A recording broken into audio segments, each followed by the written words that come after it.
Steps steps के बारे में हम देखें कोई भी काम के लिए, तो वो स्टेप्स जो हमारे होते हैं वो बिज़नेस को क्या करते हैं, साइंटिफिकली कंप्लीट करते हैं। हम सही कदम उठाएंगे तो ही हम उसमें सक्सेस पा सकेंगे, वरना हमारे सक्सेस आने वाला नहीं है।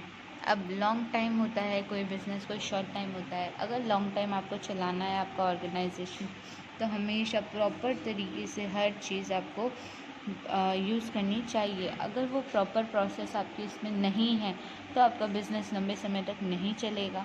और दूसरी बात, उसमें धीरे धीरे आपका ड्रॉबैक आएगा, यानी धीरे धीरे आपका बिज़नेस ठप होता चला जाएगा।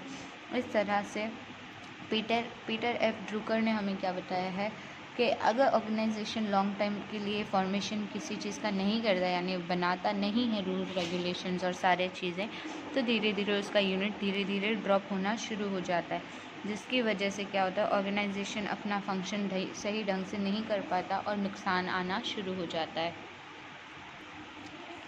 क्लैरिफिकेशन ऑफ ऑब्जेक्टिव के बारे में बात करूं तो कोई भी फॉर्मेशन जो होता है वो शुरुआत में से ही करके रख लेना चाहिए। क्लियर होना चाहिए कि हमारा गोल कहाँ पर है, हमें क्या काम करना है और हम लोगों को उसी हिसाब से पूरा करना है।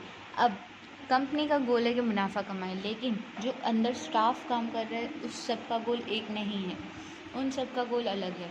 फॉर एग्ज़ाम्पल, एक इंसान है, उसे 100 यूनिट पैक करने हैं, तो उसका गोल क्या होना चाहिए कि मेरा एक दिन के अंदर 100 यूनिट पैक हो जाना चाहिए, ना कि ये कि मार्केट में पूरा प्रोडक्ट कब बिकने जाएगा।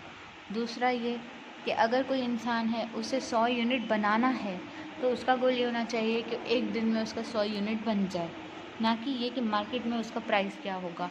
यानी मार्केट की वैल्यू वो बिज़नेस ओनर्स का काम है, लेकिन इंटरनल सब गोल्स जिसे कहा जाता है, अंदर जो छोटे छोटे गोल्स होते हैं, वो किसका होता है, एम्प्लॉय का टास्क होता है। पहला तो फर्स्ट स्टेप वही क्लियर होना चाहिए।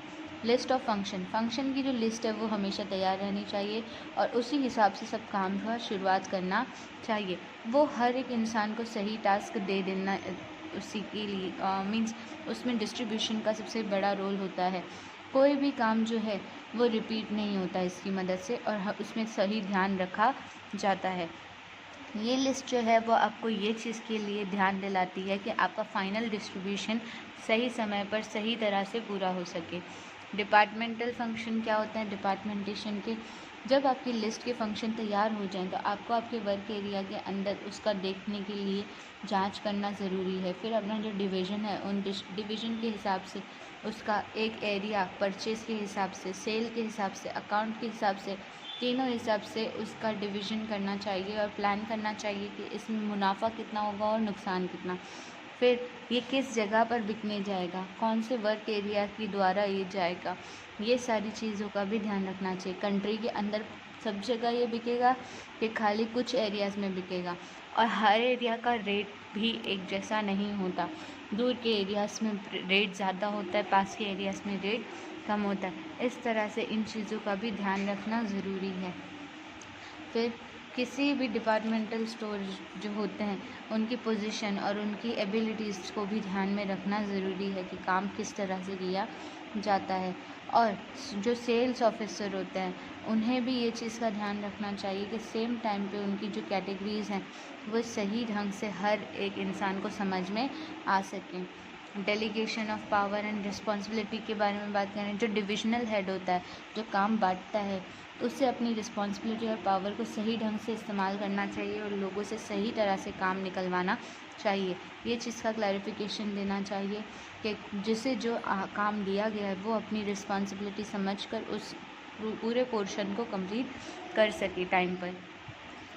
इंटर रिलेशनशिप बहुत ज़रूरी है। अगर आपके वर्क एरिया में आप लोगों की पर्सनल डिपार्टमेंट के अंदर अगर अच्छे से सबकी सहमति नहीं होगी तो अंदर से ही अगर गड़बड़ शुरू हो जाएगी तो आपका डिपार्टमेंट कभी भी एग्जीक्यूशन के टाइम पर अपना काम पूरा सही ढंग से कर नहीं पाएगा। तो सेंट्रली ही पहले हमें हमारा रिलेशनशिप स्ट्रॉन्ग बनाना चाहिए। फिर एक चार्ट बनाइए ऑर्गेनाइजेशन का, जिसमें आप आपका पूरा एक मैप बनाएंगे कि कौन सा काम कितने टाइम पर होगा और कौन से व्यक्ति इसे करेंगे। इस तरह से एक नोटिस बोर्ड पे हर रोज़ आपको उनकी ड्यूटी डिस्प्ले कर देनी चाहिए ताकि आपको पर्सनली जा के किसी को भी उनका काम बताना ना पड़े।